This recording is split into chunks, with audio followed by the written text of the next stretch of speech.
Unang tanong. Ano ang ibig sabihin ng isang solidong dilaw na linya sa kalsada? Option A. Ang gitna ng kalsada na may dalawang direksyong trapiko. Option B. Isang hadlang ng linya sa pagitan ng regular at preferential use lanes. Option C. Paghihiwalay sa pagitan ng dalawang lane na magkasunod na patungo sa parehong direksyon. Ang tamang sagot ay Option A, ang gitna ng kalsada na may dalawang direksyong trapiko. Pangalawang tanong.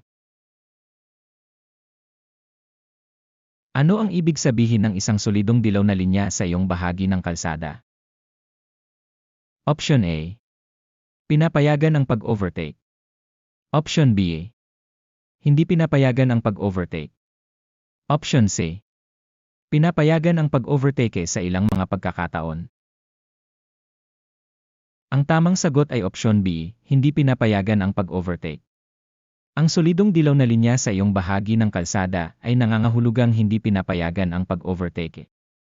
Ginagamit ito sa mga kalsadang may dalawang direksyon upang markahan ang gitnang linya at ang pagdaan dito upang mag-overtake ay iligal. Pangatlong tanong.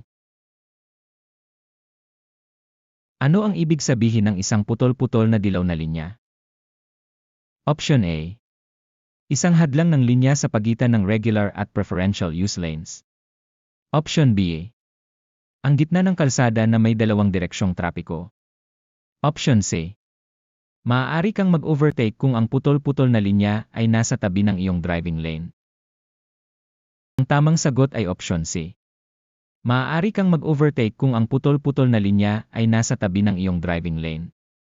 Ang putol-putol na dilaw na linya sa kalsada ay nangangahulugang pinapayagan ang pag-overtake sa lane na iyon, ngunit ang mga driver ay kailangang mag-ingat at mag-overtake lamang kapag ligtas gawin ito. Dapat mag-ingat at tiyakin na walang paparating na sasakyan kapag mag-overtake. Pang-4 na tanong. Ano ang ibig sabihin ng isang solidong puti na linya? Option A. Ang gitna ng kalsada na may dalawang direksyong trapiko. Option B. Paghihiwalay ng dalawang lane na patungo sa parehong direksyon. Option C. Isang hadlang ng linya sa pagitan ng regular at preferential use lanes. Ang tamang sagot ay Option B. Paghihiwalay ng dalawang lane na patungo sa parehong direksyon.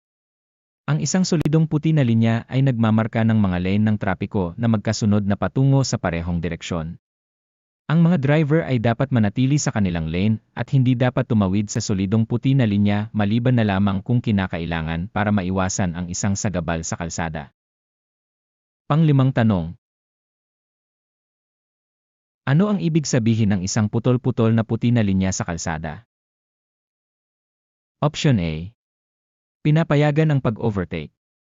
Option B. Hindi pinapayagan ang pag-overtake. Option C. Pinapayagan ang pag-overtake sa ilang mga pagkakataon. Ang tamang sagot ay Option A, pinapayagan ang pag-overtake. Ang isang putol-putol na puti na linya sa kalsada ay nangangahulugang pinapayagan ang pag-overtake, ngunit tanging kapag ligtas itong gawin. Pang-6 na tanong. Ano ang ibig sabihin ng dalawang solidong puti na linya? Option A. Isang hadlang ng linya sa pagitan ng regular at preferential use lanes. Option B. Paghihiwalay ng dalawang lane na patungo sa parehong direksyon.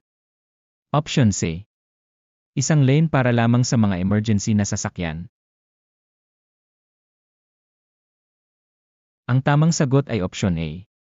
Isang hadlang ng linya sa pagitan ng regular at preferential use lanes.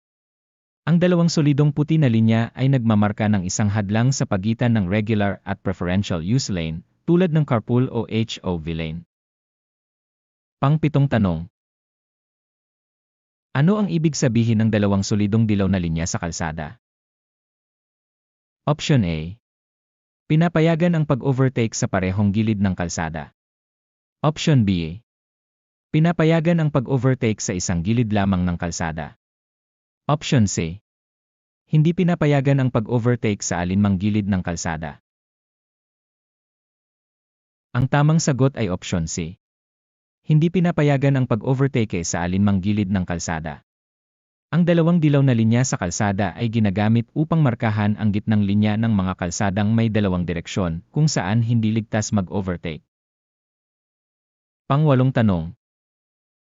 Ano ang ibig sabihin ng isang puting diamond na pintura sa kalsada? Option A.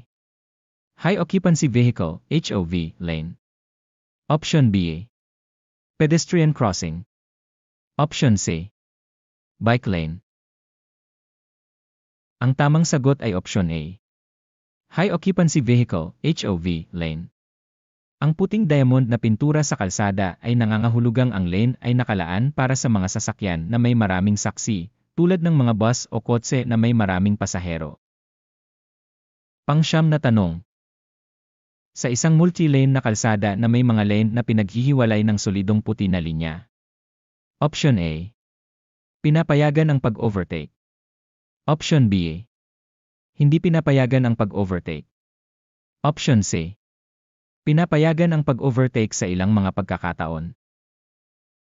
Ang tamang sagot ay option B, hindi pinapayagan ang pag-overtake. Ang isang solidong puti na linya sa kalsada ay nangangahulugang hindi pinapayagan ang pag-overtake. Pang-10 tanong. Alin sa mga sumusunod ang illegal na U-turn? Option A.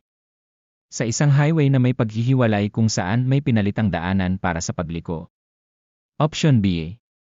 150 talampakan mula sa burol o kurba. Option C. Sa ibabaw ng dalawang set ng doble dilaw na linya sa kalsada. Ang tamang sagot ay option C. Sa ibabaw ng dalawang set ng doble dilaw na linya sa kalsada. Ipinagbabawal ang paggawa ng U-turn sa ibabaw ng dalawang set ng doble dilaw na linya sa kalsada. Pang-11 tanong. Kung may dalawang solidong dilaw na linya na naghahati sa magkasalungat na lane ng trapiko, maaari kang Option A. Tumawid sa mga linya upang gumawa ng isang kaliwang pagliko mula o papunta sa isang gilid na kalye. Option B. Tumawid sa mga linya upang mag-overtake ng ibang sasakyan basta walang nakasabit na no passing sign. Option C. Huwag tumawid sa mga linyang ito sa anumang dahilan. Ang tamang sagot ay option C, huwag tumawid sa mga linya na ito para sa anumang dahilan. Pang-12 tanong. Maaari kang tumawid sa dalawang dilaw na linya upang mag-overtake ng isang sasakyan kung ang Option A. Ang sasakyan sa harap mo ay kumaliwa upang bigyan ka ng daan. Option B. Ang dilaw na linya sa tabi ng iyong bahagi ng kalsada ay putol-putol. Option C. Ang dilaw na linya sa kabilang bahagi ng kalsada ay putol-putol. Ang tamang sagot ay option B. Ang dilaw na linya sa tabi ng iyong bahagi ng kalsada ay putol-putol. Pang-13 tanong. Nagmamaneho ka ng 55 milya kada oras sa isang dalawang lane na highway, isang lane sa bawat direksyon, at gusto mong mag-overtake ng sasakyan sa harap mo. Upang mag-overtake ng ligtas, kailangan mong Option A. Maghintay hanggang ang solidong doble dilaw na linya ay humiwalay sa mga lane. Option B. Taasan ang iyong bilis ng hindi bababa sa 60 milya kada oras. Option C. Magkaroon ng sapat na agwat sa trapiko mula sa kabilang direksyon. Ang tamang sagot ay option C, magkaroon ng sapat na agwat sa trapiko mula sa kabilang direksyon. Pang-14 na tanong. Nagmamaneho ka sa isang 5-lane na freeway sa lane na pinakamalapit sa center divider. Upang mag-exit sa freeway sa kanan, dapat mong Option A. Mag-ingat na tumawid sa lahat ng lane ng sabay-sabay. Option B. Magpalit ng lane ng paisa-isa hanggang makarating sa tamang lane. Option C. Magpabagal bago magsimula ng bawat pagbabago ng lane. Ang tamang sagot ay option B, magpalit ng lane ng paisa-isa hanggang makarating sa tamang lane. Maraming salamat sa pag-practice kasama kami. Kung nakatulong ang video na ito, paki-like at mag-subscribe sa aking channel para sa mas maraming practice videos na makakatulong sa iyo na madaling makapasa sa pagsusulit na isinagawa ng DMV. Bisitahin ang aming website para sa higit pang mga resources na makakatulong sa iyong paghahanda para sa pagsusulit.